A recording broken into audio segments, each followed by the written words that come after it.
What is up, my friends? The weekend has started. You are very welcome along to Friday night's late night agenda, where of course we still wait anxiously to see what's happening with Alexander Isak and Mark Guehi. I know a lot of you are surprised to see the links to Morgan Rogers. I was absolutely shocked as well. Of course, I'll take you through where that comes from and whether we think it's true or not.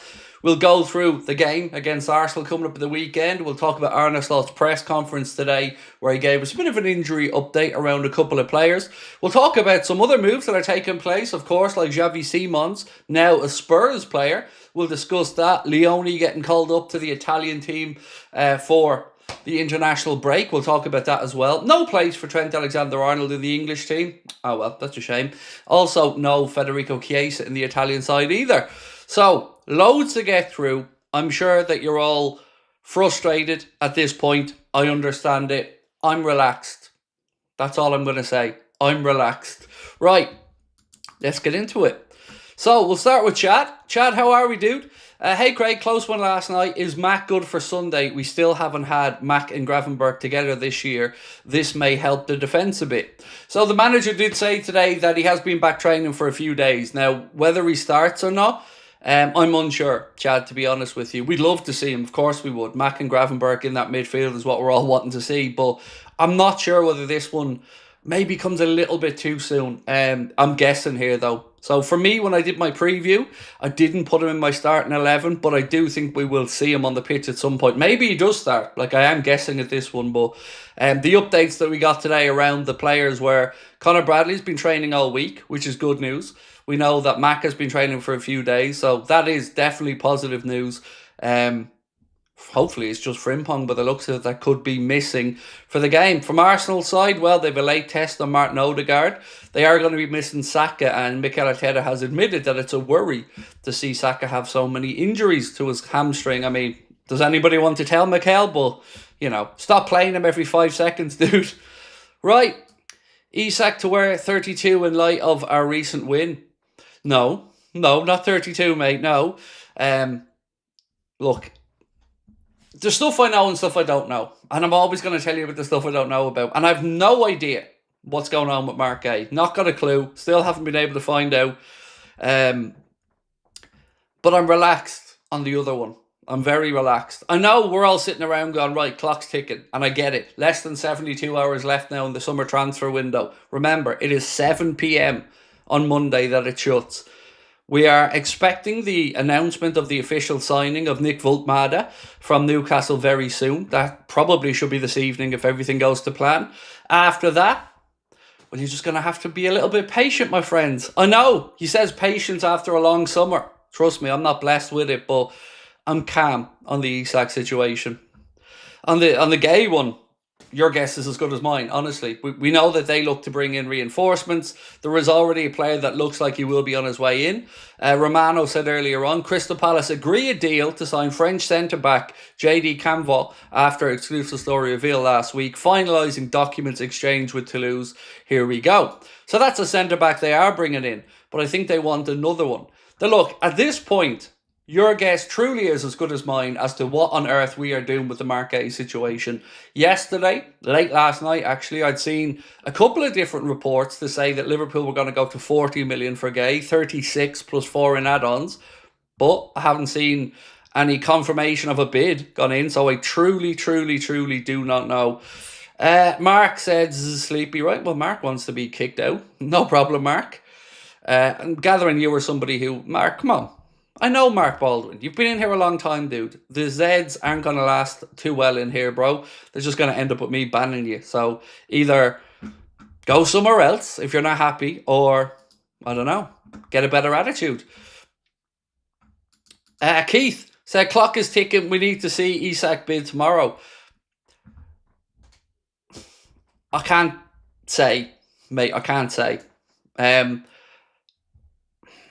I do have information on Isak, but it's not something I can share. And the reason I can't share it is because it would be throwing the person under a bus.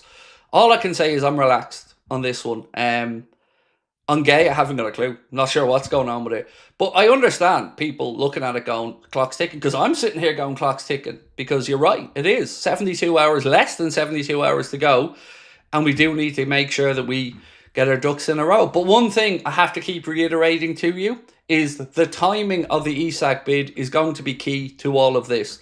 Timing really is important, and that's why I'm saying to you guys, have a little bit of patience. I know it's difficult. Remember what happened with the Wirtz situation. We were waiting and waiting and waiting, and we didn't know what was happening, and we were waiting.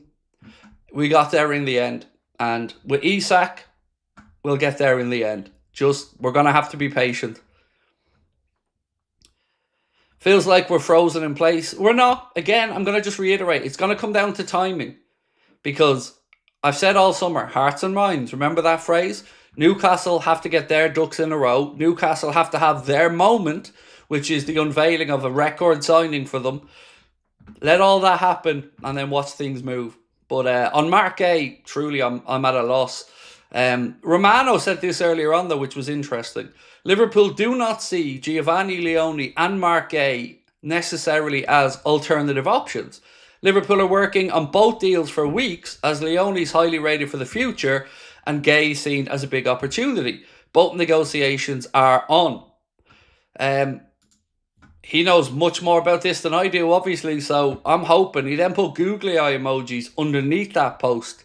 But so far, there's been no acknowledgement of a bid gone into Crystal Palace or anything like that. We do have time to get them done, but, you know, it is a dangerous game, but I trust the lads know what they're doing. Kyle said, Isak will be done. Bid tonight or early tomorrow. I can't say. I can't. I wish I could, because normally I can't hold me piss. But I got information today on the proviso that I shut my mouth. And I have to be as good as my word, because, you know, if I don't, then I don't get it again. So all I'm going to say is be patient. Clock's ticking, but time, there's enough. On Guehi, no clue. Not got a clue. Clock's ticking. We need to see an Isak bid tomorrow, said Keith. Airwolf said Isak saga becoming hard work. It's all I think of. Oh, mate, I know. I'm not in any way dissing anybody who is stressed about it. I completely understand and sympathise with it. I really, really, really do. You know, I get it. That's all I can say, man. I get it. I think your patience is going to be rewarded, but, you know, it is a leap of faith. On the Mark Guehi one, I couldn't give you any level of confidence or not. 100% don't have a clue. I'm as intrigued by that as everybody else. I'm just sitting back waiting to see if anything happens, because I haven't got a clue. If we agree a price, does medical and everything have to be done by Monday? Yes. Now, you can apply for a deal sheet on Monday. If we were to go right down to the wire, let's say, Dave, they could apply for a deal sheet to extend it by a few hours if most of the things are in place. But it was always going to be one that probably came down towards the wire. But I do think we'll have a little bit of breathing room if things go to plan, Dave. But we'll have to wait and see. I'm more confident of Isak and Guehi are here than ever before. Palace just bought in a centre-back and did... and Romano, I think he said, did the googly eye emoji to Guehi to Liverpool. If we somehow get Morgan Rogers, I'd scream Edwards' name in public. On Morgan Rogers, let's talk about that, because this was one that really caught me off guard today when I was reading up. Let me read out exactly where this is for you so you know where it's come from. So, I was reading through the Echo earlier on. I was on the live blog, as I often do when I'm scrolling through all the different sites. And they had something up that kind of, I think, even caught them a little bit off guard. In a strange twist, according to Football Insider, Liverpool are planning an approach for Morgan Rogers if Leipzig meet Elliott's valuation. Now, I have absolutely no idea whether this is credible or not. I'm thinking it's far-fetched. I'd be very, very, very surprised if anything comes of it. The report comes despite the reported earlier news from Paul Gorst that the Reds will resist a late move from Leipzig for Elliott. Now, they've since sold Xavi Simons to Spurs, so they now have the money in, and it'll be interesting to see if they do make a late play for Elliott. Also on that one, I think it's important to talk about valuations of Harvey Elliott, which we'll do in a second. The Bundesliga club have been in talks with Liverpool over the midfielder, with the future of Xavi Simons uncertain, which is now certain because he's gone to Spurs. The Dutchman has since joined Spurs and expected interest will increase for Elliott. I just can't see a world where Villa let Morgan Rogers go, especially this late in the window.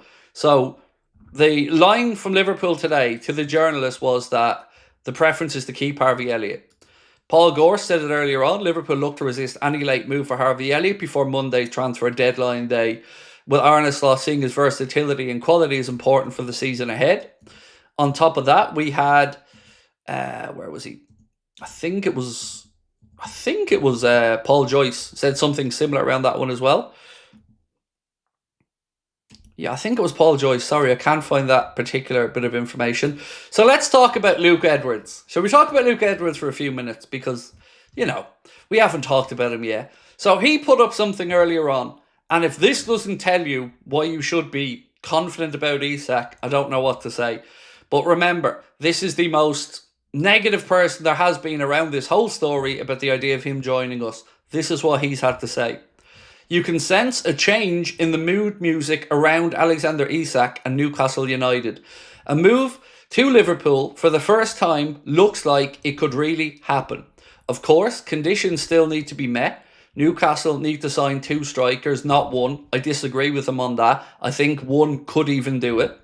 And receive an acceptable bid, but the resolve to keep him has begun to buckle. On top of that, he said, I was adamant all summer he would not be sold. That was what everybody at Newcastle said from the PIF downwards. If he goes, no matter how it's spun or dressed up, it's a huge setback. Newcastle will have done what they always said they wouldn't, allowed Isak to join a domestic rival against their wishes for a fee below their 150 million valuation. So he's even admitting now we're not getting to the 150 million they've been banging on about, that everyone's told them they weren't getting. So he's even admitting that they're going to accept lower than that. It would be weak, and it sets a dangerous precedent that will have ramifications way beyond this window if it happens. Of course, nothing is guaranteed, but it appears to be the direction of travel. So as you can see, Luke Edwards has been thrown under the bus. Now, I warned all summer that he should be very careful about who he believes and what he's writing, because it's his reputation that's in tatters now.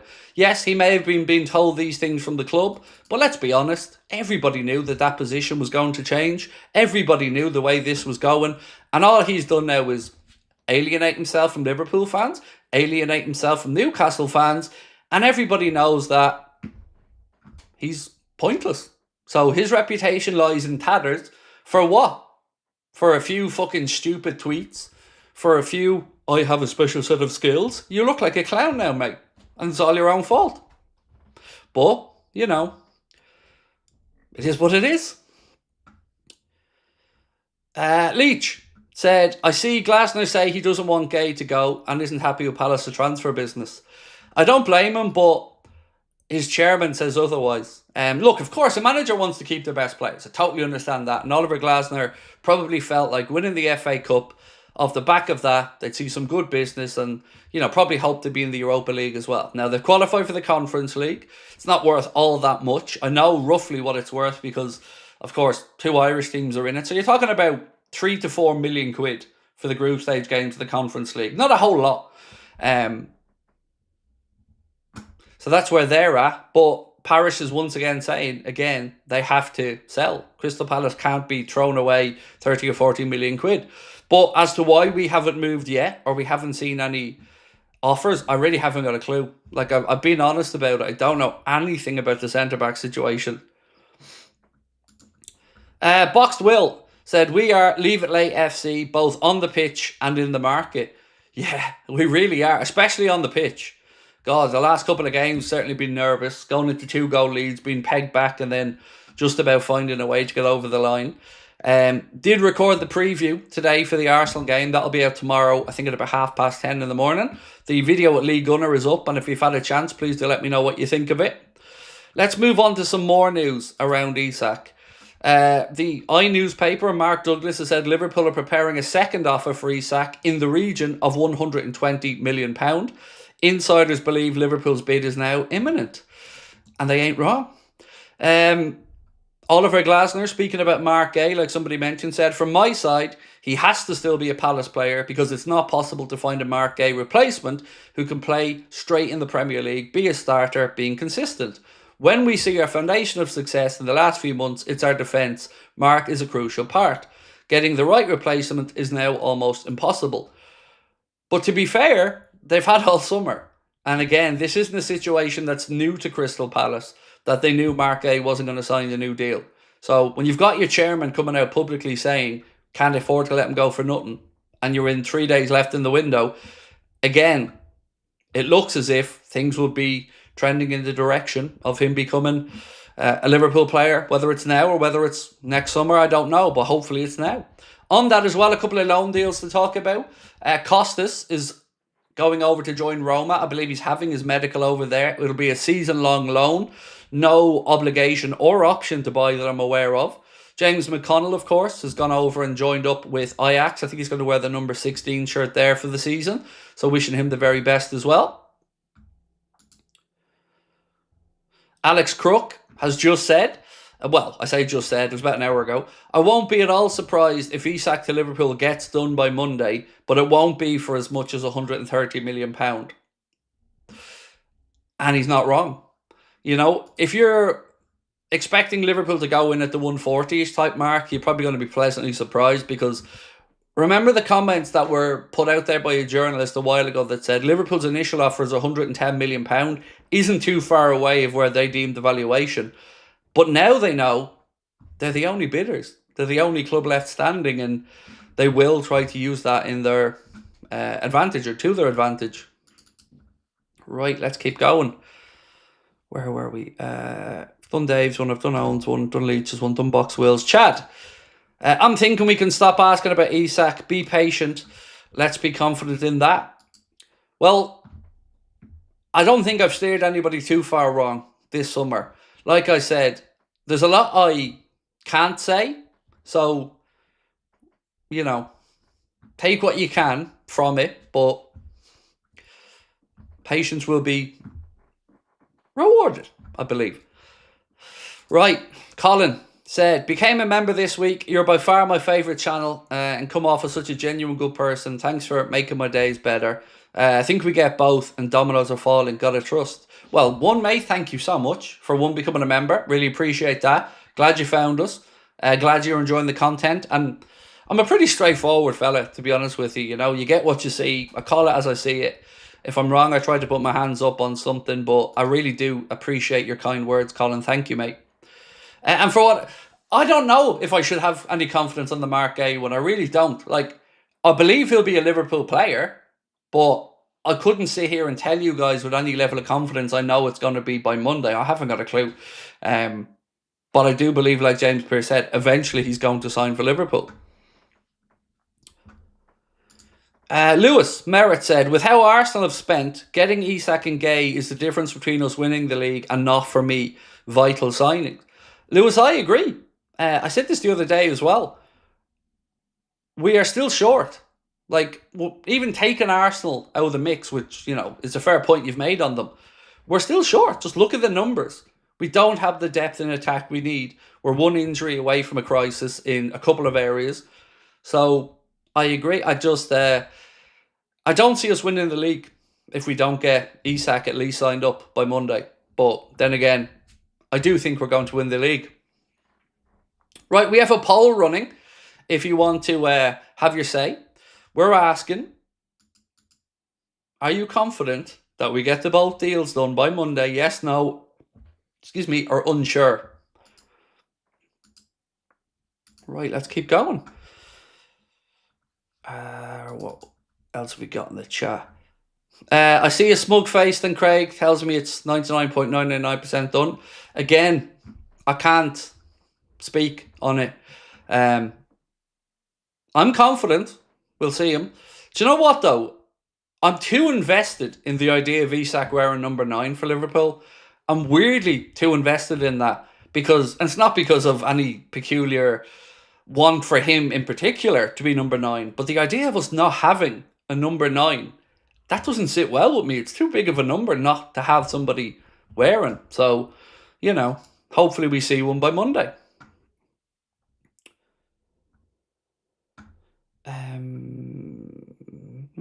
This one from Jordan. Isak will be in the stands on Sunday. Fingers crossed. Fingers crossed, mate. It's mad, isn't it? Like, if you think about it, like, look at the amount of clubs now that still want to get business done. So Brentford are trying to get in a striker. Newcastle trying to get in a striker. Liverpool trying to get in a striker. We've got Spurs still looking to do business. Chelsea still out there doing business. And Chelsea have recouped, by the way, and I didn't know this, £314 million this summer from player sales. That's a lot of money they've brought in. Kaz, how are you, my friend? Morning, Craig and Liverpool family. I hope everyone is doing well. I have trust that we get all we need. Much love to all. So I do have trust, Kaz, yes. I have trust. I just don't have information on half of it. But lovely to see you in as well. Angus. Hey, Craig, I hope you're well. If we sign Isak, does Ekitike play on the left?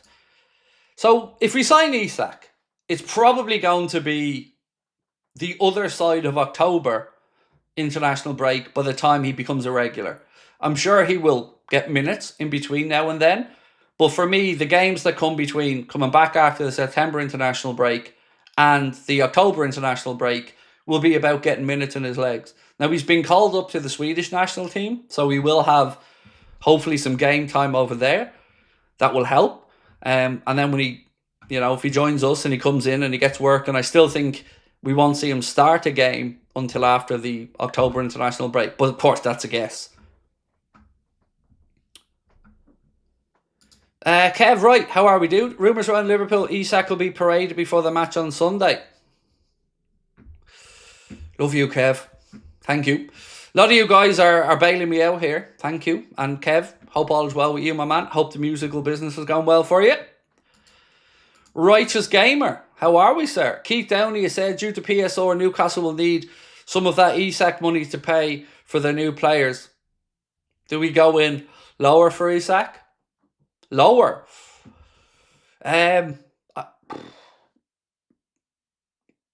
No, I don't think we go in lower. The general consensus, from what I've been reading in the media, seems to be somewhere between 120 to 130, depending on who you read and what their information is. But I do think that's probably in the right ballpark. Going in lower, I can understand the thought process of it, but it's so late in the window. It's already been a situation where, for some reason, Newcastle fans think we've been disrespectful. And that really does shock me. I was reading a couple of newspaper comment sections as well today, just to try and gauge how everyone's feeling. And the absolute delusion of the Newcastle fans, where Liverpool have acted horribly through this. What?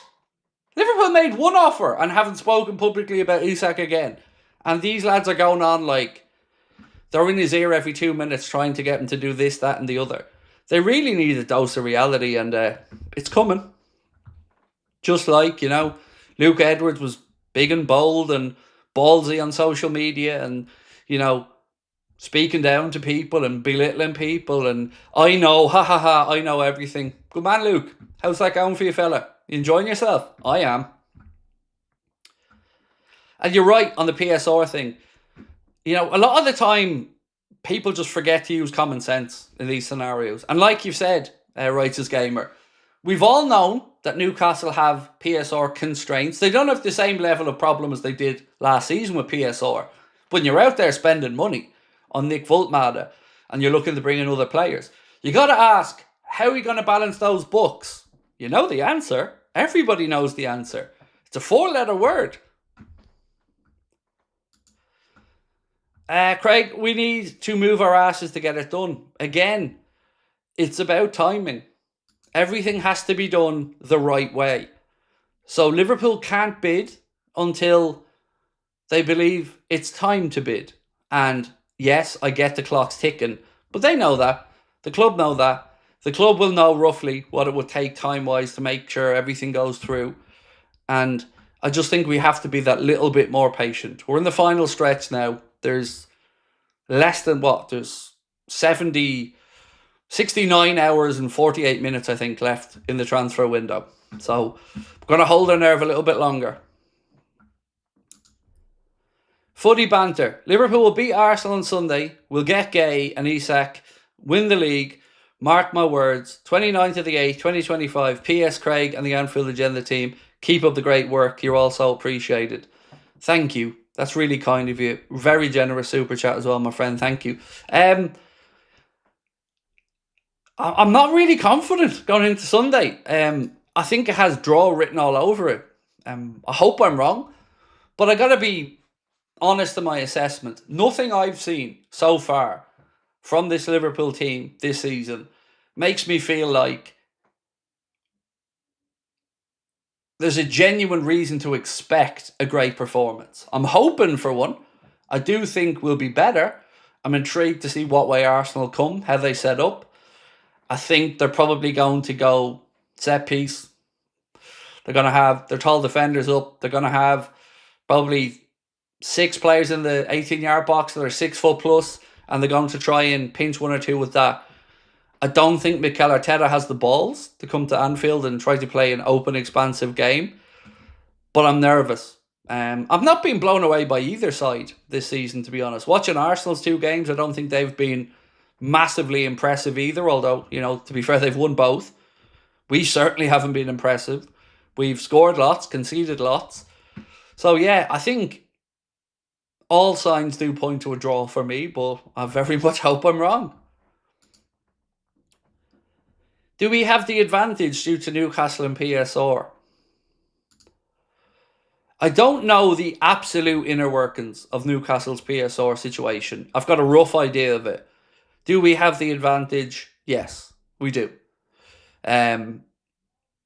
Yes, we do have the advantage in the PSR thing because, like was pointed out there by Righteous Gamer, they do have to keep an eye on the PSR Newcastle, and there's a very easy way for them to resolve that, isn't there?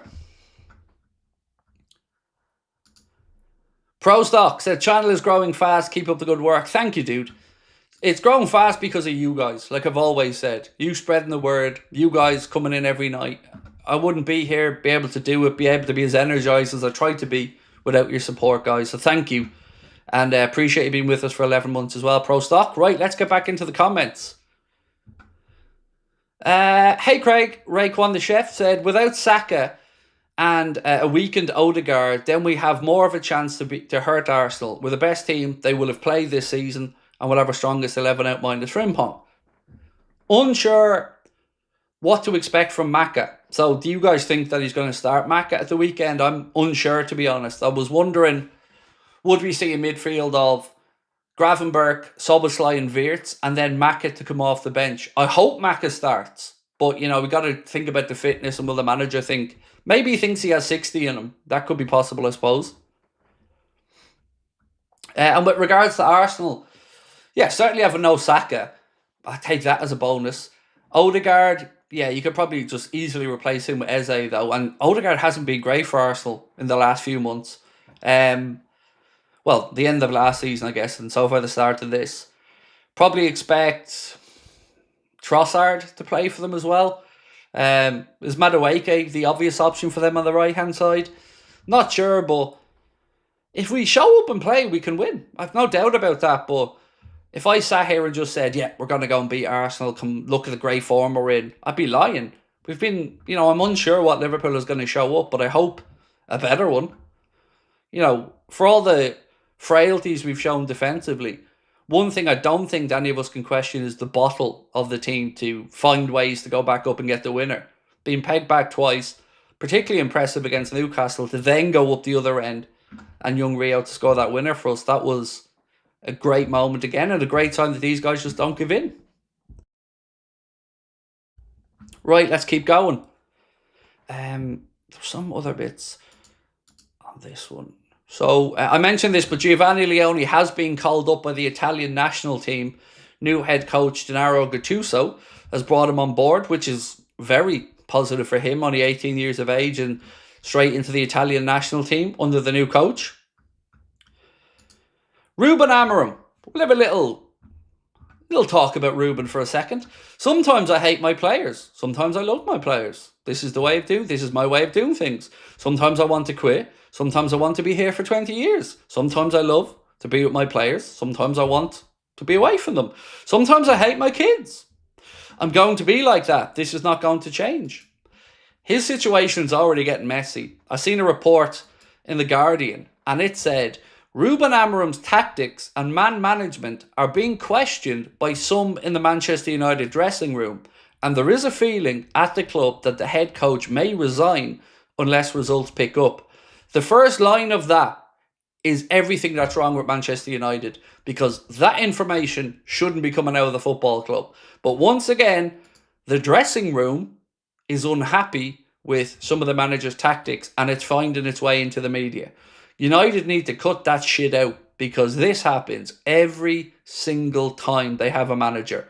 It's just leak after leak, and they need to find out where it's coming from and who's doing it, because they need to stamp it out, because they're just undermining manager after manager after manager. And again, player power at United leaks to the media. It needs to be stopped, that they're going to just continue having this vicious cycle. Now, as a Liverpool fan, I'm here for it. But if I was a United fan, I'd be very annoyed to see that coming out again. So, I meant to mention this as well. I believe that Ruben Neves is about to take Diogo's number with the Portuguese national team as a mark of respect to him. Appreciate that as well.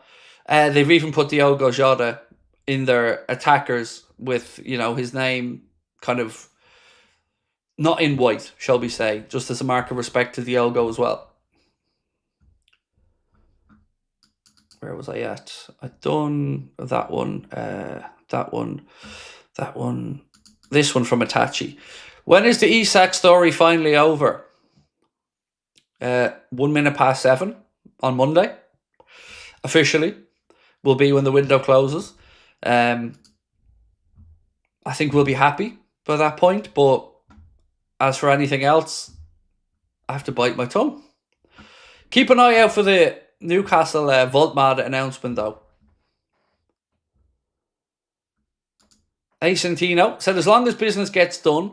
Also, 2-0 might be the worst score in history. I just want to get this done so we can all get a break. Yeah, if we could go 2-0 up in like the 89th minute, that would be great, wouldn't it? So, we don't have time to potentially collapse. So, Florian Plettenberger said, Nick Voltmada has successfully passed his medical. The club are still exchanging documents, which is why the contract until 2031 has not yet been signed. This should happen shortly. The announcement of the deal may therefore only come on Saturday. So that is one to keep an eye on, because as we know, dominoes, one thing leads to another. So keep an eye on that one. Everybody was expecting that announcement tonight. So let's wait and see if they do delay till tomorrow or if we see it tonight. Kieran, how are you, sir? Or Kieran, I should say. I really think Mark Guehi or another ready-to-go centre-back before Monday is essential for us winning anything this season. I find it tough, Kieran, to get a read on the centre-back situation, because we really don't know much about Giovanni Leone, do we? With Jarell Kwanzaa, we knew what to expect. We knew whether we were, fully believing in him or not. Joe Gomez, I think it's just fitness concerns and maybe a little bit of not switching off at times that some of us are concerned about. But Giovanni Leone, for me, is the great unknown, because he's 18. And yes, he's been brought in, and yes, he's been spoken about as a here and now player. But as a fan, I can't believe he's been treated as a first team here and now player till I start seeing him on the pitch. We heard the same with Rio. Well, I want to see if Rio really is a first team player.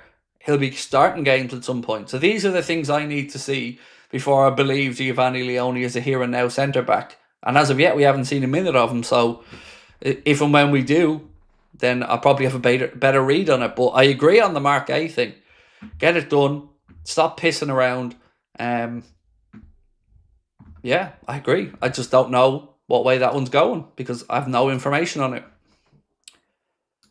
Right, let's check the poll. We asked, are you confident we get Guehi and Isak done by Monday? We're almost at 5,000 votes, so we'll let it go a second or two longer. And when we get up there, right, we'll come back in a sec. Mohammed said, "Evening, Craig. Do you still feel like there could be a good chance Newcastle will reject any incoming bid from Liverpool, in your opinion?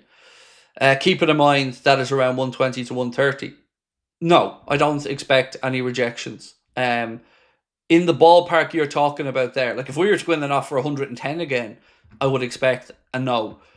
But and the numbers you're talking about, yeah, when you hear that bid's gone in, I would expect some positive news on it.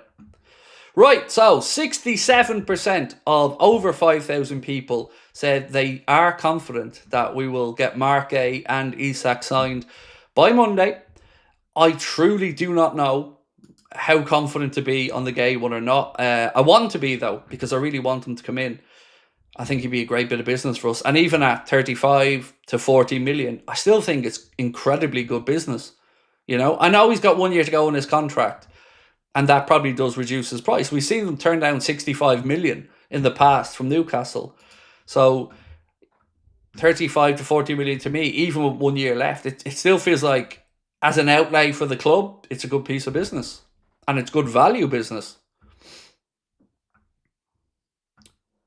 Carl Walsh, how are you, Carl? Lovely to see you in, my friend.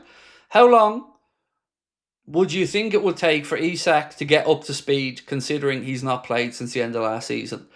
I honestly think the other side of the October international break. I'd be looking to try to get Isak to start for the United game when we come back after that. I'm sure we'll see snippets of him in and around then. You know, maybe the League Cup could be a time for him to get a run out. But you're right, he does need to get fit, and he does need to have a proper pre-season, or, you know, the amount of training. He's been ticking along, but he's had no real intensity in his training or no real minutes to speak of. Going away with Sweden will help. Hopefully he gets some minutes over there, and that'll keep some rhythm in his legs. But yeah, I would say the other side of the October break as a guess. I'm a recent member. What's with the broccoli? So it's a fair question, dude. It's a fair question. I have a real hatred of broccoli, like comically bad hatred. Now look at me. Yes, obviously, fat man doesn't like vegetables, but it goes beyond that.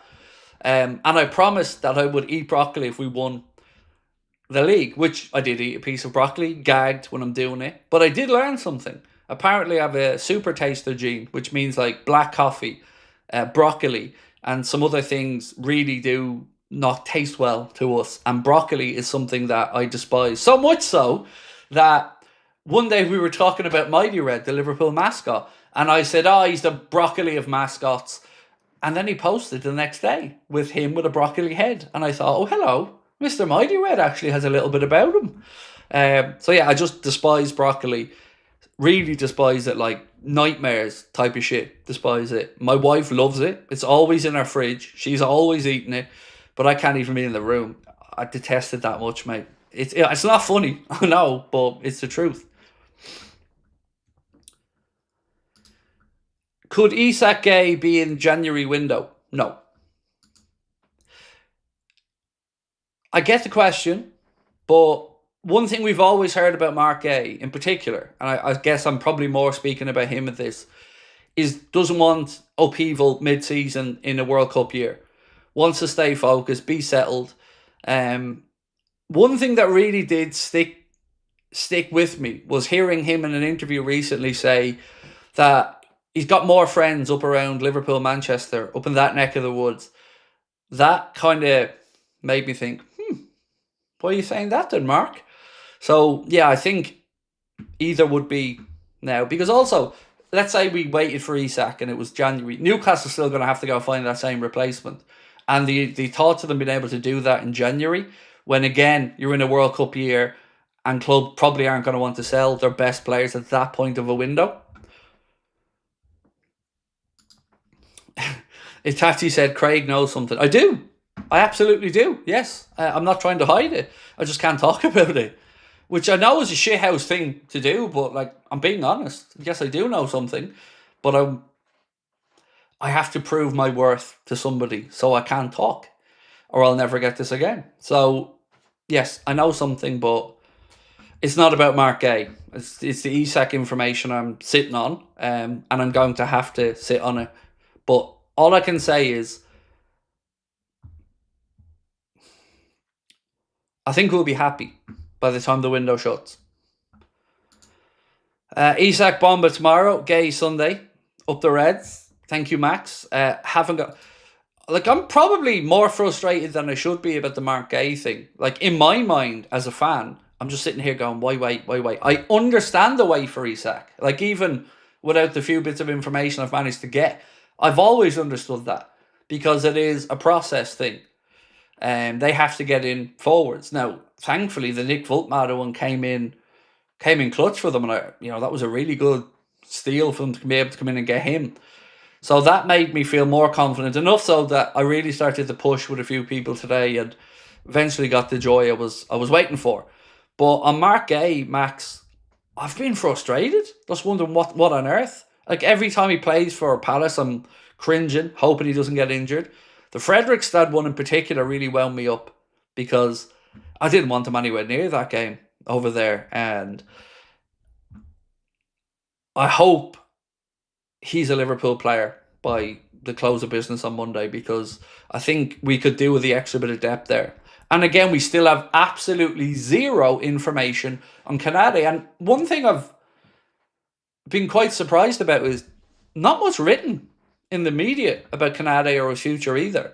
No talks on the latest on the contract, no talk on a Madrid move, really. It's just gone deathly quiet.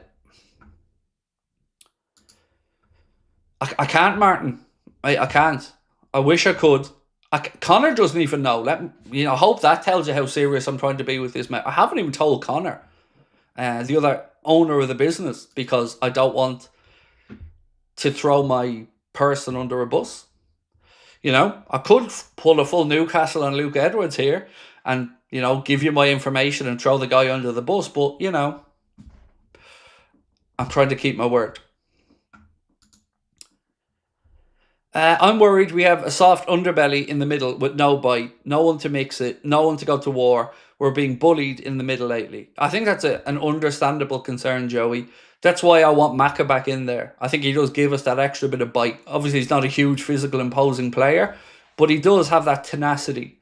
And I think, Joey, if you spoke to a lot of Liverpool fans, mate, they probably agree with what you've said there. How do we resolve that? Intensity. Numbers, maybe. I'm really intrigued to see, if Bradley plays on Sunday, how he plays the fullback position. Does he do it in the way that we'd seen him previously, running in the half channels with underlapping runs for Mohamed Salah? Or does he go the other route that we'd seen maybe Frimpong do, which was round the outside? These are little things I'm interested in. The reason I brought up the right back, Joey, is because we've seen Dominic Szoboszlai play in that position, and we know before, with Trent there was the possibility to create an extra body in midfield when in possession. So, yeah, I don't disagree, dude. I'd love a big bruiser in there as well. A big 6'4" shithouse, Rodri-esque. What's this? Sorry, stuff coming into me all the time here. So, if Ugo Ekitike scores against Arsenal, he'll become the first Liverpool player since John Miller in 1892-93 to score in every one of his first 4 outings for the club. No pressure. Here we go. Just a 130-year record. No pressure. Right, where are we at? Joey, I've done. Still sickens me. They sacked staff, then spent 200 million. I know. It's an absolute piss take, mate, what United are at. But somebody said something in our chat yesterday to me. I think it was something along the lines of, it's the last sting of a dying wasp or something like that. And I kind of get where they're coming from. It does feel like this is just another big roll of the dice from United. And, they've sold Garnacho now, so that should free up some PSR room a bit for them, or at least help with their PSR concerns, because he's an academy product, so that's all profit. Obviously, Rashford's gone on loan to Barcelona. Onana, I don't know what's going to happen with him. Do they have a chance to get rid of him? Because that was, I think, 60 million, something like that they spent on him. And they're still looking to bring in another goalkeeper. So, yeah, I agree. And I'm very glad that I'm not a United fan, because I really would have some moral decisions to be making about the direction of the club if I was a United fan. Right, let's go into the chat.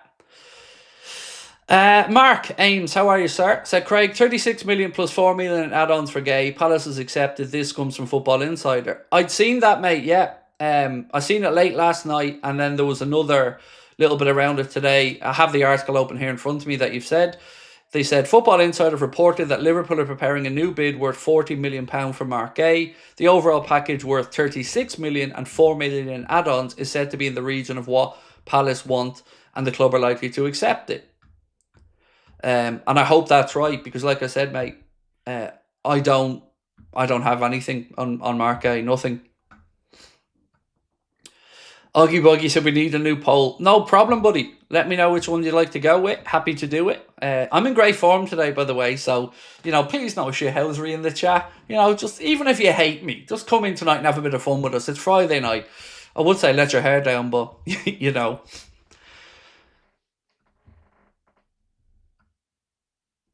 Kai said, just only come in, so not so sure if you've already mentioned it, but do you think the striker Wolves have bought allows Strand Larsen to go? Mate, I'm going to be really honest with you and say I didn't even know that Wolves have agreed a deal for a striker. Truly, mate, I didn't know. Certainly wouldn't do any harm, right? From what I can gather, the player wants to move to Newcastle. His agent wants him to move to Newcastle. I think it's the owner that's stopping this. Because remember, George Mendes is a big part of what happens at Wolves. He has a huge influence there. But I think the problem comes from the owner. I think Mr. Shi, is that his name? I think he just doesn't want the player to move. Even though it would be a significant profit from, 60 million quid, seemingly the number. I think it's the owner of Wolves that has been stopping that one. So if they get the player in, maybe their stand softens and they allow him to go. Who should start at right back on Sunday? I don't think there's many options, really. It's Szoboszlai or Bradley at this point. And it's surely got to be Bradley. Szoboszlai did a great job. But my guess is that we're going to see Gravenberch, Wirtz and Szoboszlai in midfield and Maka to come off the bench. But I am a pessimist when it comes to fitness, so maybe I'm just assuming the manager doesn't think Maka's fit enough to start.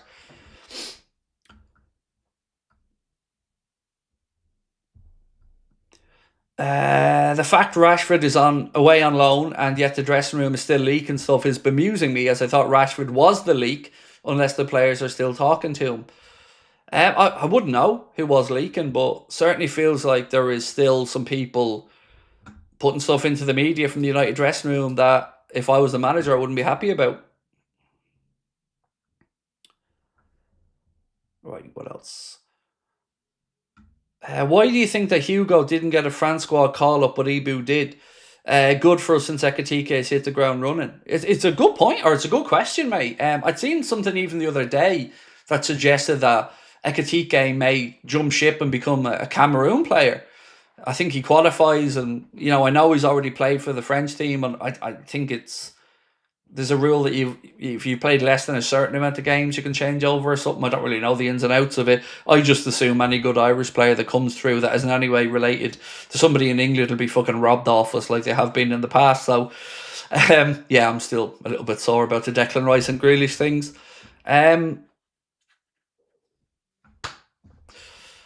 Yeah, there's a lot of stuff about this window that I'm not 100% on. Sorry, I'm still trying to figure out the next poll, by the way. So if you do have any poll ideas, throw them in and we'll get to it. So someone that's saying Isak news over and over and over again. I've spoken about Isak for about 15 minutes, mate, already. And all I can say to you is, yes, I do have some information on it. No, I can't tell you the exact details of it, which I hate. I really do. But I feel we'll be happy by the end of the process.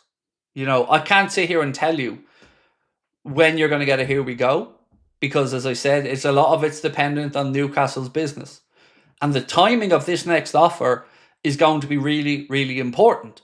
So we want to get it right in one hit. Can you at least tell us, is it good? Well, come on, dude, I've said I think we'll be happy. It's about what I can't give you sneaky hints, because if the person that gave me my information is watching and I blab, I'm never getting that again. And I've probably got this person into trouble. So I have to be respectful and earn my stripes in this regard.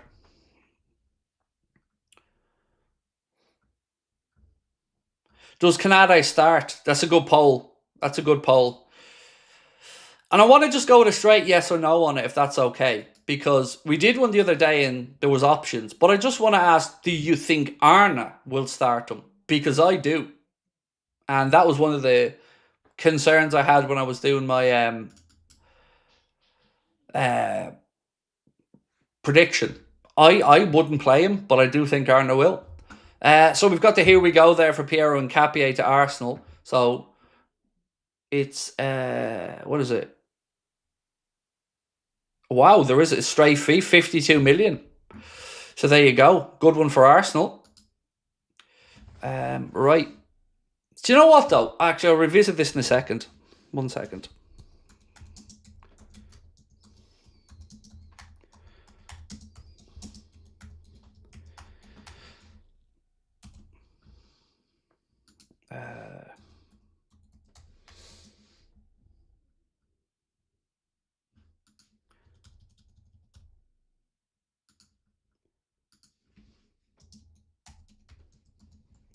Right, so does Slot start Kanate on Sunday? We'll have that poll running.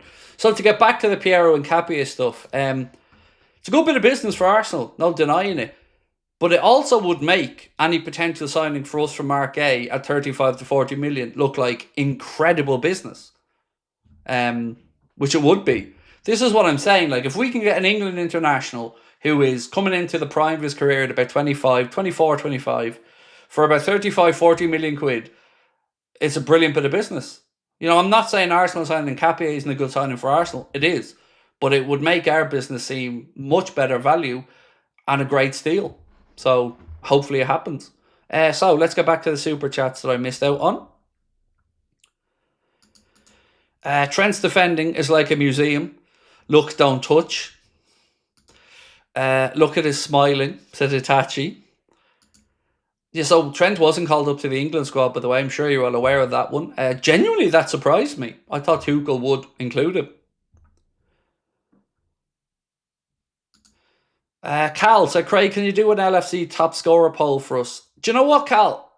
I might not get to it tonight, but if you remind me during the international break, we'll be looking for loads of ideas, mate, during that. So not only will I do the poll there for you, I'll probably do a video for you, mate, and giving you my opinion on it. So not tonight, but I will do it for you. Just remind me during the international break. I'll do a dedicated video on it, and we'll do a couple of polls around it. Andrew Webb, how are you, dude? Hope you're having a lovely weekend. Said, hey, Craig, Freddie Woodman signing baffled me. Think unnecessary wages on the books would likely only to start. He's just an Adrian type signing, mate. He's the third goalkeeper that we need. I get it, it's wages, but it's small potatoes in the grand scheme of things. And also he's homegrown, so that one helped out as well. But yeah, I can understand why it was one that confused you. It's a kind of me type signing, Andrew, isn't it? Nathan Hill, thank you, sir. John Joe, how are you, dude? I love saying your name, by the way. John Joe's such a cool Irish name that I don't get to say enough, mate. Good evening, Craig. It's the final countdown. Excited to see what we get over the line. Not even slightly nervous in Mark We Trust. Oh, Mark. I was talking about Mark A. I was thinking, who's Mark? I really don't know on Mark A. Like, I'm just hoping on him. I don't have anything, like I've said. I'm glad you guys are very optimistic on it, because I'm a bit nervy about it. I just don't... This probably sounds really greedy and shithousey, but I don't want him on a free. I don't want him next summer. I want him now, because I feel like over the course of a long, hard season, and with the way Canada has started, I think it's a no-brainer to bring him in now. And, like, let's look at the net spend again. We're currently at 93.4 million. Now, that doesn't take into account even the couple of million, let's say, euro we'll get for McConnell between the loan fee and his wages being covered, or a few other bits and pieces. But, you know, that's not an earth-shattering, wow, we've really gone balls out transfer window, is it? You know, you need more money spent, and hopefully we have it by Monday. Footy Bandit said, Craig, why are you unsure about Guehi? It's not that I'm unsure. I just don't have anything. I have no information that isn't available to the public or hasn't been written about on Mark Guehi. Nothing. I'm just hopeful, mate. But I'm also scratching my head trying to figure out, with the Isak deal going as late as it is, why the hell haven't we seen some movement on Mark Guehi yet? What's this one? So, Dean Jones of ESPN has just said, Liverpool made a deliberate decision to hold back from lodging a second bid for Isak earlier in the transfer window, as they were wary of causing increased friction with Newcastle, but they are preparing to return to the negotiating table in the coming days. He does realise that days isn't something there that's really doable. Like, days is taking the piss. Like, days ain't going to happen. That would be Sunday, which window closes Monday at 7. Yeah, I think he might be a little bit off with days. But again, it was a deliberate ploy. Like you said, that's spot on. Liverpool wanted to make sure that when this bid goes in, it's going to be met with a little bit more, I don't want to say enthusiasm, but a little bit more warmth, perhaps, from the Newcastle side. I've done John Joe's, done Footy Banter. Stargirl. This is going to be our toughest home game. I'll be happy with a draw. We can drop Dom. He has to play. He's been one of our better players. We can't drop Dom. He has to play. He's one of our better players. I think he plays. So my best guess at it is that Mac is on the bench and he comes on later. And we go with Wirtz, Gravenberch, Szoboszlai. But I agree, Dominic Szoboszlai has been, probably our best player in the first 2 games. So I would certainly be finding a way to put him in the team sheet. Still got a feeling a secret signing is incoming. I love that, Tony. That would be a brilliant end to the window, mate, if there was that sneaky little bonus last minute signing that none of us seen coming.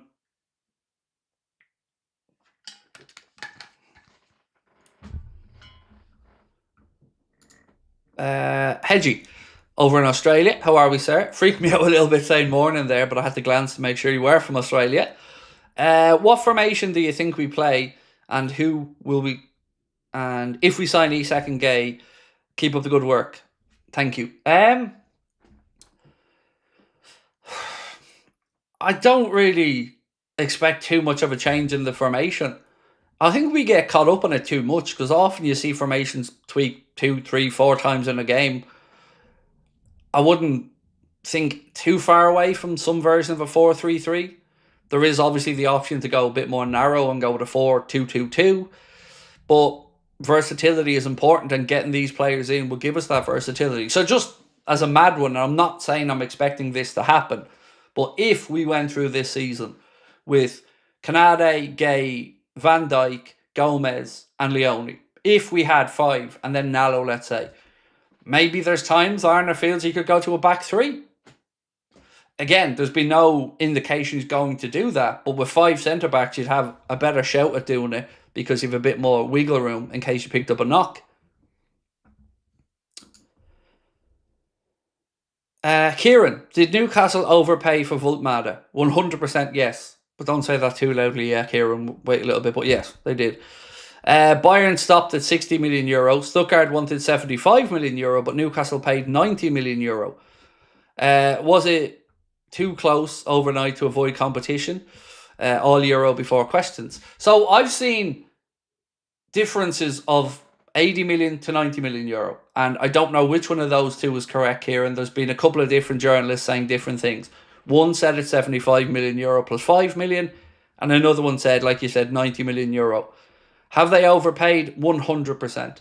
I remember when Nick Voltmada's name was first doing the rounds. And at one point we were linked with him. And there was no talk of anything above 50 odd million euro at that point. 55 million maybe. Bayern were always going to have to pay a stupid bastard tax, as I like to call it. We had to pay for Van Dijk when we were a little bit too amorous. Let's go with that word. So we had to wait, and we got like ball boy for the Van Dijk thing, and Bayern were having to do that as well. But they also didn't want to sell to a domestic rival. Do I feel Newcastle have overpaid? Absolutely. But, that's their avenue, If I was a Newcastle fan, Kieran, and I was looking at it, I'd rather they overpaid for Voltmada than brought in Nicholas Jackson. Because at least with Voltmada, it has been a very prominent rise to success. Second half of a season with Stuttgart, really. I think he took 24 games or something to score with his previous club before going to Stuttgart. Everything's moved really quickly for Voltmada now. German international, senior international, played with them in the Euros. Top scorer in that competition. I think it was 6 he scored. And watching highlight reels of him, you can see a lot of good attributes. So in the long term, probably won't look like they've overpaid. But in the medium term or the short term, yes, I do think they've paid too much. But late in the window, they wanted to make sure they got the man in. And again, I want to say to people, why do you think Newcastle have done that? Gone so big for Voltmada to make sure they get him. We know why they've done it, because they know there's a pile of cash coming. I could get you to eat broccoli. I'd blitz it in a smoothie and you wouldn't even taste it with the stuff I add. I've done it for my dad. I'm sure I could, but I don't like it, so I'll just not put it in my diet. Thank you very much. I say diet in a very loose term, by the way. I'm the most bland, boring eater in the world, Stargirl. Do you think you'll get your day off? No. I kind of mentioned this to Connor earlier on. The plan for me was to have no live content tomorrow. So I've recorded the preview. That was going to go out. And then we'll do a news video. But I feel like the travel of direction means, Eddie, that I won't have a day off tomorrow. And I will probably see you guys here at some point. But my plan is to have a day off. What's your prediction for the second bid? I don't know what you mean by what's my prediction. Numerically, somewhere between 120 and 130. Anything other than that, I can't really speak on, mate, unfortunately. But I want to give you somewhat of a hint in saying the story from Florian Plettenberg about the slight delay in Newcastle's unveiling and announcing of Voltmada, it does have knock-on effects.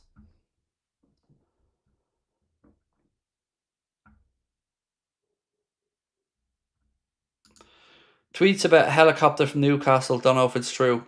You mean Isak down? Oh, I haven't got a clue. Couldn't speak to whether there's a helicopter or not, but how do I say this? We're very good about removing leaks on stories. We're very good at moving stealthily, as we've seen before. And I wouldn't be surprised if this situation went from 0 to 100 in a short span. But I have no idea on a helicopter or not, mate. I know you're never getting me in one, but did you see the helicopter from St. James's en route to us? No way he put 130 million in a helicopter, right? Well, Andy Carroll was in a helicopter, if I remember correctly, at one point. I think it was Mike Ashley's even, if I'm remembering correctly. Also, hope we defend set piece as well. If so, we'll win. Yeah, if we can limit their set pieces, if we can limit giving away as many corners, free kicks, throw-ins near the 18-yard box, it's certainly going to do us no harm, because we know how good Arsenal are from set pieces. A couple of people that mentioned that helicopter, that is interesting. Okay, this is going to be a really stupid question. Where in Liverpool where's the helicopter landing? At the airport, or I don't know if there's any helipads in Liverpool. I'm sure there is in the hospitals, but other than that, I haven't got a clue. Can't say I've ever gone around looking for them when I've been in Liverpool. I love that everyone is having Arsenal beat us. Are they? I mean, they haven't beaten us in the last 8 that we've played at Anfield, I think. Most people I'm seeing think it's going to be a draw, but, I don't think anybody can speak with any confidence as to the result. Could be anything. Could be an Arsenal win, could be a Liverpool win, could be a draw. I think every result is entirely possible. Who are your title contenders? Love from Canada. Liverpool, Arsenal, maybe Man City. I think Chelsea will have a similar situation with last year. They'll do really well and they'll fall away a little bit because of some inconsistencies and some trouble knitting that squad together for Maresca. But I do think they have enough quality that they'll be there or thereabouts. Yeah, I think it'll be between us, Manchester City and Arsenal. My gut feeling says more between us and Arsenal, but a lot of other people are feeling upbeat on City. I've never really felt that fear since the first Manchester City team under Guardiola started to fall apart and players changing. I think the business that they've done is meh, except for Reinders. That's a really good signing. Oh, happy birthday to Rio Ngamoa, by the way. 17 today, and he will be signing his first professional contract soon. At a whopping $1,000 a week by the sounds of it, which is up from his 300 quid a week that he's earning now, which is a scholar's contract. But yeah, happy birthday, Rio. 125 plus 5 million add-ons for Isak, I reckon. I think might be a touch high on that one. On the initial, yeah, I think it might be a touch high, but we're all in the right ballpark there, I think. Poll, how many starts does Rio get this year? It's a tough one to even think about, because I think the answer is going to depend on how far we go in domestic cups, what the Champions League is looking like, where we are on that league table. Is there a throwaway game or two in there? So I don't know how to even phrase the poll, to be honest with you, Wesley. Ryan said, off topic, it grinds my gears with the hate Wirtz is getting from people hoping for his downfall. So let's flip that on its head, Ryan, and ask why. Why are they so adamant about talking about his downfall and that he's going to fail? The answer is fear.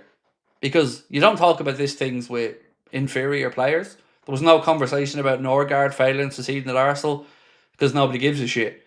But everybody knows if Wirtz works for us, which it will, we've got an outstanding player that is going to strike fear into Premier League rivals. I would add a little bit more to that, Ryan. The amount of Arsenal fans absolutely praying, and I don't even think it's just Arsenal fans, I think it's the league in general, that we don't get Isak has been comical. We unite so many fans against us out of fear now. And the idea of us signing Isak has really put the shits up a lot of opposition fans. And you know what? They're right to be nervous. They should be. So, the question that we're running at the minute is, does Ibrahim Kanade start? Does Slot start Kanade on Sunday? We're going yes or no.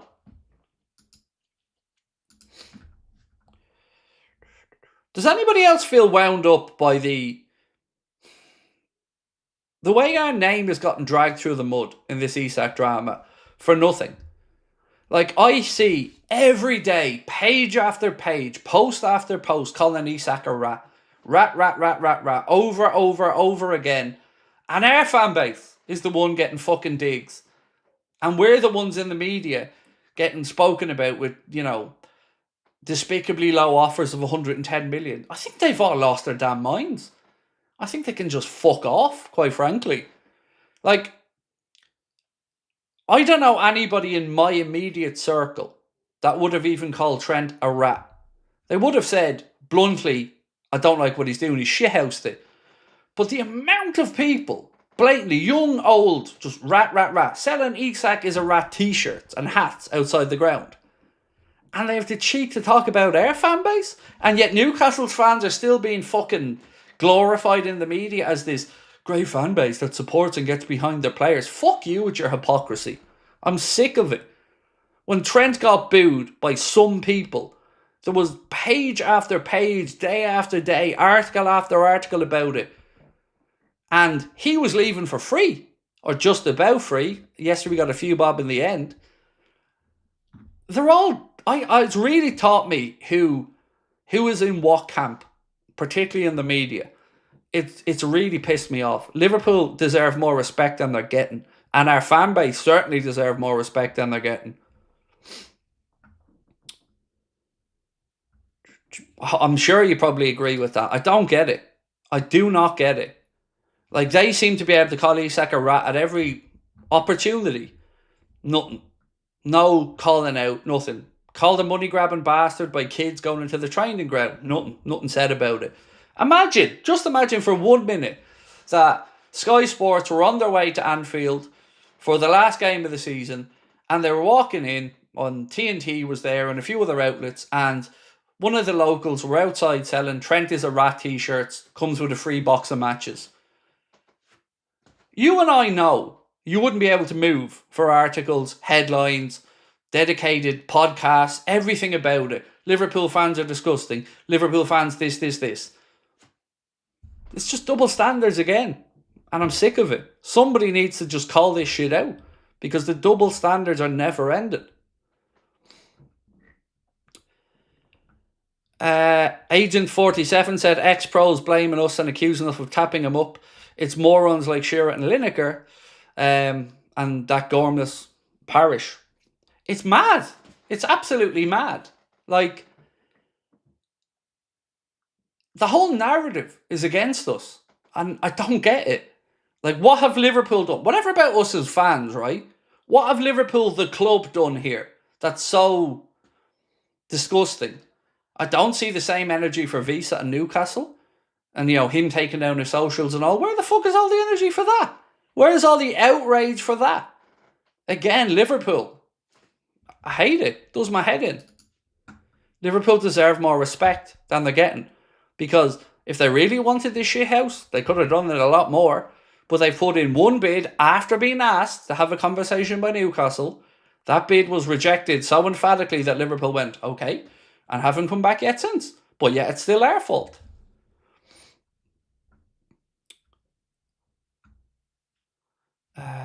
Sorry, I'm playing catch up here on a few comments.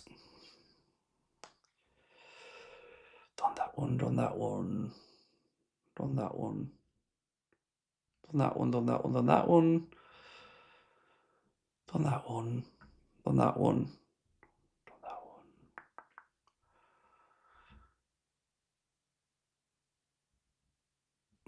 This one, Charlie said, if Trent joined City, is his reputation dead 100%? Of course.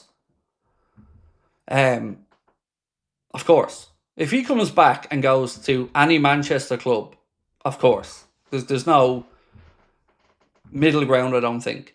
I was watching Chris Pajak on, I think it was Sky Sports, if I'm not mistaken.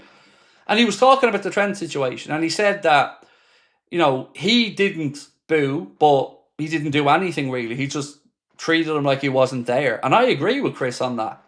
If I was inside Anfield, I wouldn't boo, but I'd ignore him. I'd turn my back on him. I wouldn't want that to do with him, but I wouldn't be booing him.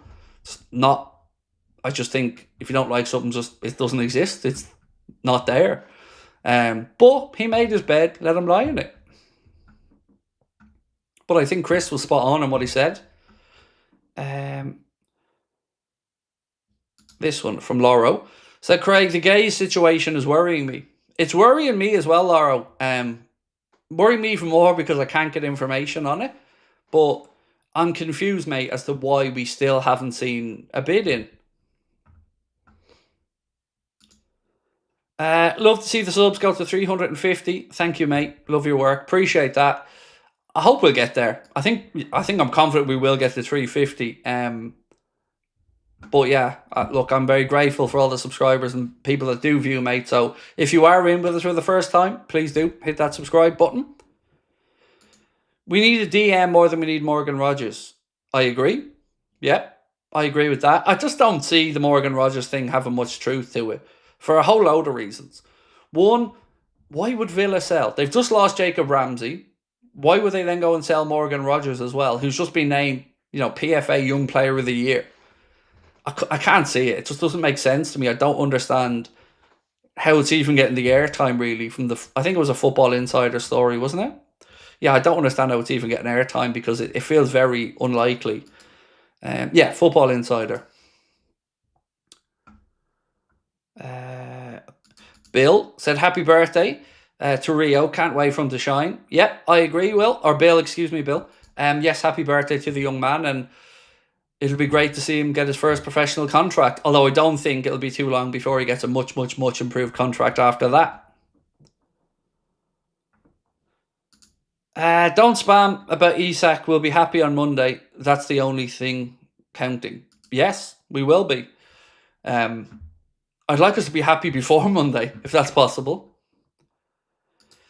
Could you ask your source about Guehi? I've asked anybody that I'm able to ask, and I'm getting stonewalled on it. I can't get anything.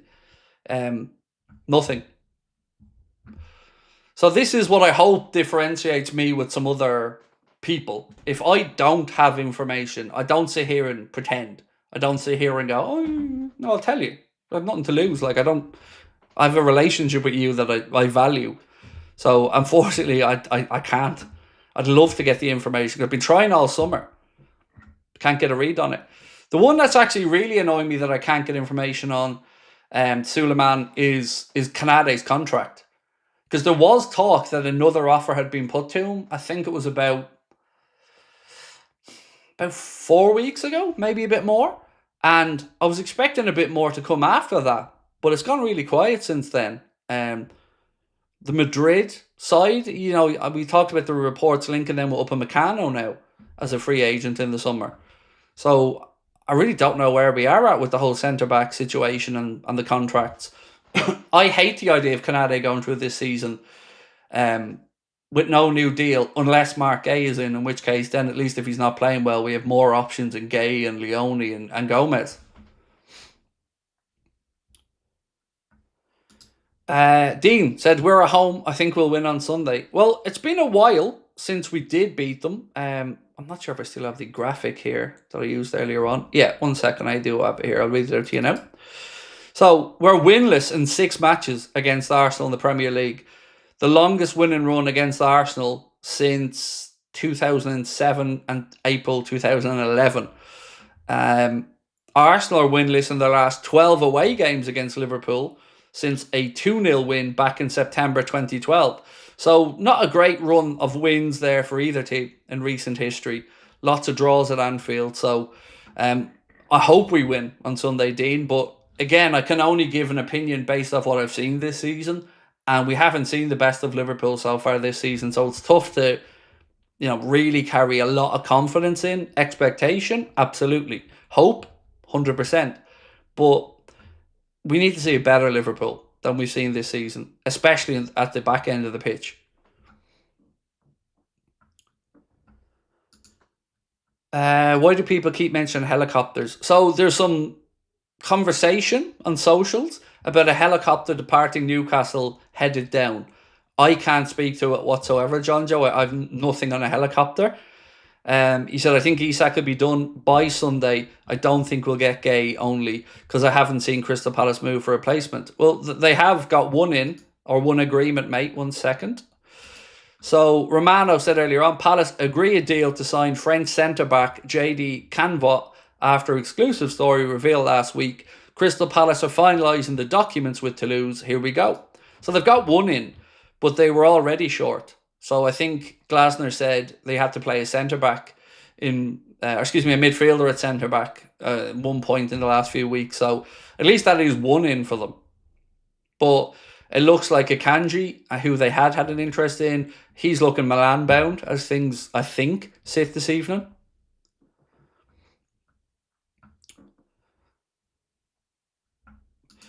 Footy Banter said, Craig, Gomez in for Canade, Bradley on the right, fullback, and Wirtz needs to be dropped. Agree or disagree? It's the fitness for Gomez that makes me concerned about whether he'd start or not. Bradley's had a little bit more time training and stuff, so that's why I think Canade will start. But do I think if all was well, Canade shouldn't start? I agree. I would go Gomez and Bradley, but I'm expecting Canade to start unless Arna has a serious concern with where his head's at. And Wirtz to be dropped. There's 2 ways to look at this, isn't there? Same with Kirkes. You either take them out of the firing line for a little bit, keep working with them on the training pitch and stick them back in again, or you let them play through it and you let them find their feet and find their way. And I think with Wirtz, I would let him find his way because he's too good not to. So I'd play him for this one, but I would want to see some improvements, and quite quickly, because we have, an international break and then we're back at it again. And it's going to be a very stop-start next couple of months. If we win the league and the Champions League, do you agree to get a broccoli tattoo? I do absolutely not agree to get a broccoli tattoo ever. No. There is nothing we can do that will see me get a broccoli tattoo, mate. Absolutely nothing. Mourinho is free. West Ham or maybe a United return.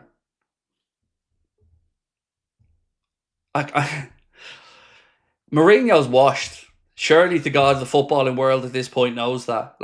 As a character, I love Jose Mourinho, but what has he done to keep getting these big jobs again? Nothing. So if I was West Ham, no, not a hope. United, it's like going from the frying pan into the fire then. It'd be great for a while until Mourinho has a strop and then starts with his shitty press conferences, and then the narrative just goes and goes and goes.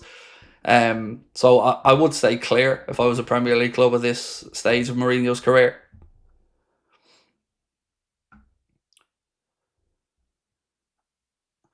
Craig, here's the truth. We put one bid in for Isak, 110 million, then walked away, but somehow the club are bullies. It's been this way forever, though. I know, it's stupid, isn't it? Mantis, it's absolutely stupid. And it's because we've kept quiet. Our club hasn't really pushed against the narrative. We've just stepped quiet in the shadows. But there's a phrase I like to remind everybody about. He who laughs last, laughs longest. And I think we're going to have reason to chuckle soon. Does anybody remember when Amram was favoured to be our new coach? I'm so happy he never did. So he was certainly favoured in the media, and I was talking about him quite a bit as well. But behind the scenes, it was always slot. I was dragged into the whole Amram thing as well. Definitely looked like at one point when he had the meeting with West Ham, and Liverpool then seemed to sort of react, but then didn't react. And the truth was Liverpool went over and were speaking with Slot at that point. So very grateful we got the coach that we did. Waddy said, just a quick thanks for all that you do. I can imagine how demanding running a channel can be at times. Keep up the great work. However demanding you think it is, it's more. And, we've a really small team. So if you look at, let's say, other channels, Redmen, I think they certainly have a group of 8 upwards. I'm not sure the United stand how many they have there, but again, I would say it's probably 6 to 8 upwards. AFTV, similar. Us, it's 2.5 people. It's myself, it's Connor, and a part-time social media person. That's it. And Connor takes care of all the back-end stuff and the boring paperwork and businessy stuff, and I take care of the football content and the networking and the research and all that kind of stuff. But you know what? The honest part of it is, mate, it's a labour of love massively, because these are things I would be doing if I wasn't making content. Because I live and breathe football and Liverpool. I'm obsessed with it. I have been all my life. And I have an obsessive personality as well. So the work ethic, I think, is important. Because if we aren't here every day, if we aren't working, if we aren't on top of things, if we don't react quickly, you don't get to be number one in your club or industry or field. It is a demanding job, but I love it.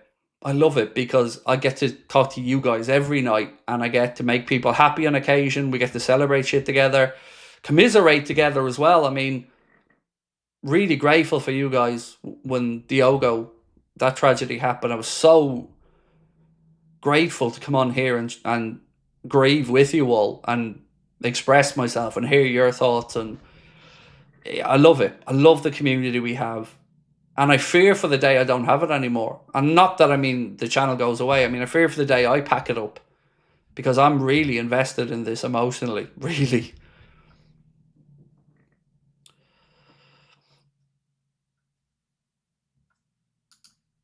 Yeah, I did, mate. Yeah, I did, yeah. Well done, though. Only £2, you cheap fuck. Come on. It can be better than that for your trolling. And I didn't pretend about anything. Anybody that actually knows what went on with Bellingham knows why he didn't sign. But again, I don't need to prove myself to you, bitch. I've proved myself all summer. Rewatch all the transfer talk this summer. Who's got it all right? And I'm not bigging up myself. You're just trying to piss on me. I've got it all right, bitch. All of it. So bow down, worship, and be grateful for me. Because if it wasn't for me, little dickheads like you wouldn't have anything to moan about. So it ain't my fault Bellingham didn't sign. Anybody that knows anything about that deal knows why he didn't sign. And it's not about sources or information. It's about money. And not money that we were offering him, but I'm going to bite my tongue there. So again, I don't know who you are, except that you're a cheap fuck who tried to insult me with a £2 super chat. You're going to have to try better the next time, princess. But like I said, I'm in too good of a mood today. And you paid me to get banned. So I win again. On we go. Chris, Rio is the same birthday as my mum. Just 60 years between them. Happy birthday to both. Happy birthday to your mum, mate. I hope she had a wonderful day. And appreciate you and the kind words about the AA community as well. Yeah, happy birthday to your mum, and I'm sure Rio's having a good birthday as well. That first professional contract on the way soon as well. So, yay, well done to Rio. Let me just check if we have a poll running. I can't remember at this point. Oh, we do. So we asked, does Slot start Canade on Sunday? And at this point, 63% of you guys said yes. I think you're right, although I can't help but say I wish he didn't start on Sunday. You know, I know that sounds maybe like bad form from me, but I'm a big believer in form as well, and he's not showing it. So what message does that send if you're a Joe Gomez or a Giovanni Leone? You know, form's important. You can't just be picked on reputation. And Canade's not showed that in so far this season to show us that he's in good form or ready to go. All right, I just want to read this out from Craig Hope that Mark's just sent me. Jorgen Strand Larsen, not part of Wolves squad this weekend, said Craig Hope. He missed training after Vida Pereira spoke of a minor injury. Striker wants Newcastle move, but time against him and Wolves adamant he won't be sold. As I said, it was the Wolves owner, Mr. Shee, I believe, who is putting the kibosh on that or ruling out that potential sale. Where are we at now? The detective. How are you? On Gay, Glasner said it doesn't make sense to let him leave today in a press conference. Paris says they need the money now. Where apart in valuation, it's probably a case of who blinks first. If it's a game of poker, there's only one winner. And I don't mean that in a belittling Paris, because I think Steve Parish is cool. I think he's a really good club owner, and I like him. I like listening to him talk. I was really rooting for Palace with the whole Europa League thing. I still feel they got shafted. It was great for them to win the FA Cup. But we win either way. It's just a matter of, do we win by giving Crystal Palace money and getting Mark Gay, or do we win by getting Mark Gay for free? So if it's coming out to a game of poker, well, we've got the aces. Angel said, my first super chat, wishing you all the best. Thank you, sir. I'm not sure if you're a sir. Actually, sorry. Thank you, my friend. That means a lot. Someone's first super chat's always really cool. So thank you. And just to go back to our little friend a minute ago, this summer, I think we've been pretty flawless on what we've said around transfers. And let's look at the me and Luke Edwards thing for a minute. My reputation means a lot to me, and I'm sure his does as well. But I've been told so much stuff that I've never brought to you because something smelled wrong about it. And to me, when I bring a story to you or a bit of information to you that we do get, and a lot of times we won't, I want to make sure it's right, and I want to make sure I'm being honest with you. And I've always said this about club-specific journalists. If you just parrot what the club tells you and put out whatever narrative they want, it's a dangerous game because you might be in favour with the club, but you're ruining your reputation with readers. You're ruining your reputation with fans. You're ruining your reputation with people who actually want real, genuine news from you and not a narrative that the club wants put out, which is why I love the freedom of what we get to do. And I warned that Luke Edwards was going to look foolish by the end of this window because he's been saying stuff that even an ounce of cop on would show you has holes in it. And now he's starting the backtrack of, I was always told this was always going to happen because he was putting too much faith in a situation and not looking at it with common sense.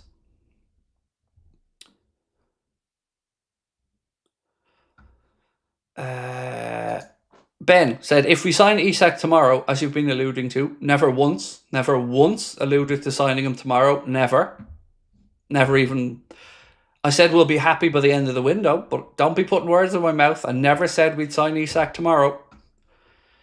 Does he play against Arsenal? He can't. The time frame for that has passed. I'm not sure if it was midday today or yesterday, but yeah, the registration or the time frame for that has passed. Costless loan is pointless. He's 29. Should have sold. Is he that old? I honestly thought he was 27. So I agree that it's pointless, but somebody wrote today that with Robbo only having this year left on his contract, is this Liverpool's way of safeguarding next summer? Like, let's say Robbo doesn't have a great season and the club don't want to extend, or maybe Robbo just wants something new at the end of his contract. The club have the safeguard then of knowing the Costas comes back in. And look, I am trying to justify it because, like you, I thought he would have been sold. Itachi, thank you, sir. Really, really kind of you. From the bottom of my heart, thank you for your amazing work, daily updates, and being part of my daily routine. I'm happy I found this channel. Big season ahead, but we'll laugh at the end. Up the Reds. So, I was thinking back, Itachi, to last summer, and little did I know that by the end of May, we'd be celebrating a league title. Because there's not 1% of me last summer that thought we were going to win the league. I thought we'd be third or fourth. So I really don't know what to expect, hope, or think of for next summer. But I do feel the fairest I can be about it is, with the signings we've made and the signings we may make, the expectation levels are definitely raised now for what this squad has to achieve. But that's cool, because that's a privilege. Pressure is a privilege. And I like what Mo is doing as well, saying that I think Arsenal are the favourites. You know, they have a squad together 5-6 years. They have consistency. I mean, they've made some signings as well that Mo's cleverly overlooking, but he knows how to shift the pressure. Oh, what's this? Real Betis have withdrawn the bid for Anthony, just coming in. Sources suggest Betis cannot afford a transfer fee nor the salary the player has requested. That's mad, because United had given him permission to go and start the negotiations. This has to be a bit of brinksmanship. This has to be trying to get Anthony or somebody to lower their side of this, surely. Luke Conway, thank you, sir. Appreciate you. If you can only sign one before the deadline day, Isak or Guehi. Isak, because we're short of bodies there. You know, 4 centre-backs is 4 centre-backs. We play with 2. We've got position cover for each one. Unsure of Leone because he's 18 and we haven't seen him. But we don't have the numbers up top. We have 3 starters, a 17-year-old now, and a Chiesa who's still working his way back to match fitness. So I really think, Aaron, we need the extra number and a quality player in that. So I'm going to say, if we just had to have one, Isak. Greg, how are you, dude? All the way over in New Zealand. I'm loving that. I think I said this to the last time as well, dude, but I'm loving that Argentina shirt in the photo. How about Mourinho taking over as head coach with Ten Hag and Ole as the assistant coaches? Much love, Craig. My first super chat too. Thank you, Greg. Very honoured, sir. Bring them all in. You know, bring in Ryan Giggs as well. Throw him in there. Nicky Butt, Paul Scholes can chew each other's toenails and plait each other's hair and talk about the good old days. But remember, Greg, in the wise words of Mr. Ryan Giggs, United will never fall off like Liverpool did. That'll never happen. They're going to go much worse. Hope all is well. Sending good vibes. Thank you, Oliver. Sending good vibes right back to you, sir. Thank you very much for your 19 months with us as a member, my man. Why are Newcastle delaying announcing their striker? So, I will read you out the answer to that now in 1 second, sir.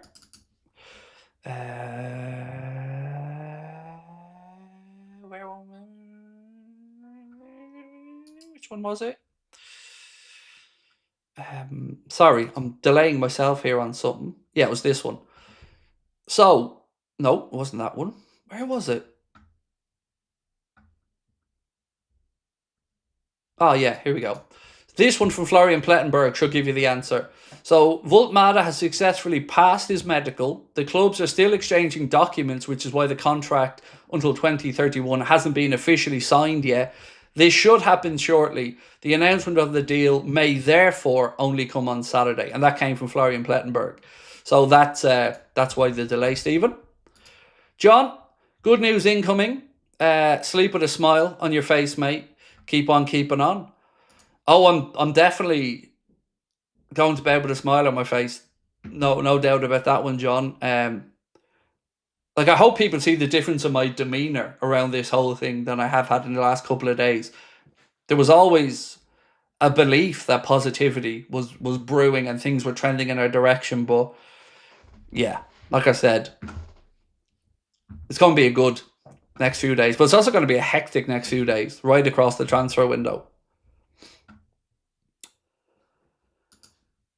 Best channel in the world. Thank you, my man. You guys are what make the best channel in the world, though. Like I've said, this is easy for me. I come on every night, have some fun, interact with you guys, but you guys are in here with the good vibes, looking out for each other, looking after each other, and I'm very grateful to be a small part of it all. I'm very grateful that you guys link us all together, though. Tonight we know we've had people in from America, Canada, New Zealand, Australia, Ireland, England, Italy. That's cool. We all come together, and to be the magnet, for want of a better phrase, to bring all of us in, I feel really proud and really humbled with that, mate. I really, really do. It's the honour of a lifetime doing this. I'm a football addict, and, you know, this is my job. Like, this is my job. I'm very blessed. Will you do a deadline day stream for the last hour? So the plan is, yeah, to do something on deadline day. Initially, I was thinking 4 to 7, something like that.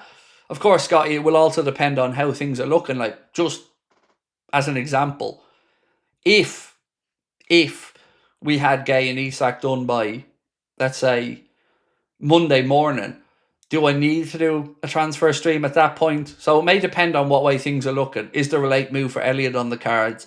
Is there that secret signing that somebody said they're hoping for, maybe? You know, these type of things may dictate what happens. But one thing I will say is, next Friday, Saturday and Sunday, I am 100% taking that weekend off. I've pretty much worked, I think, 87 of the last 90 days, something like that. So I'm definitely taking 3 days off next weekend. I'm going to the Mick Conlon fight with my wife on Friday night. We're going out for dinner with my in-laws and my son on Saturday. And then Sunday, I'm just going to chill around during the international break. So yeah, I'm going to have to force myself to do it because, you know me, I'm very tempted to come back on and work, but I got to do it for my own mental health as well. Chris, thank you, mate, for your membership comment and your membership with us. Chris said, hopefully a positive few days off on the pitch. Yeah, there's nothing worse, Chris, than going off on an international break on the back of a shit result, because it feels like a never-ending 2 weeks waiting for the next chance to put it right. And it's going to be crazy because we've got Arsenal international break, Chelsea is the last game before the next international break, and then United is the first game back after that next international break. And I'll be at the United game, so I won't even be able to do a watch-along for it. But I'm excited because that'll be right at the end of my holidays. I'm away for 11 days in October, and then I'm over for the United game. So that's going to be a really cool 12, 13 days for me. Any managers you like now if Slot was to go? Oh, it's a very interesting question, Lewis. I'd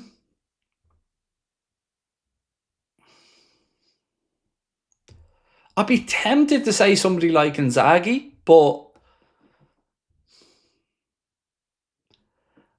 truth is, Lewis, I'd probably... Nagelsmann is somebody that would still be in my thinking after the World Cup, perhaps. You know, I still think we'll see Kloppo as the German manager at some point. So Inzaghi I like, but I'm not sure of the fit. Nagelsmann, I think after some international experience as manager as well, could be a decent show. I like what Keane has said. Keane said I like Eddie Howe. Eddie Howe's a great coach. And a good footballing man as well. Yeah, they're the only ones roughly, mate, off the top of my head. But I'm hoping we never have to have this conversation because, you know, Arne's won the league in his first year, and I'd like to see... Actually, here's something. A contract extension. Because he only signed a 3-year deal, if I remember right. So, Arne probably be due a contract extension soon. Right, ladies and gentlemen, thank you for a fun evening. I think your patience is going to be rewarded. Just going to have to bear with it and grin and bear it 2 days more. My plan is not to stream live tomorrow, but of course, we know what usually happens then. So if something happens, of course, I'm going to jump on. I'm going to do an update, a late night news update now in a few minutes. So I will have that out in the next 20 minutes or so. But the plan for tomorrow is preview to go out at about 10:30 in the morning. News video, and then if something happens tomorrow, you'll see me. If not, you'll see me on Sunday. And we'll be live from 3:15 for the watch along. So I hope you all have a wonderful weekend. Appreciate you giving up some of your Friday to come and have a chat with me. Yeah, much love to you all. Thank you for watching.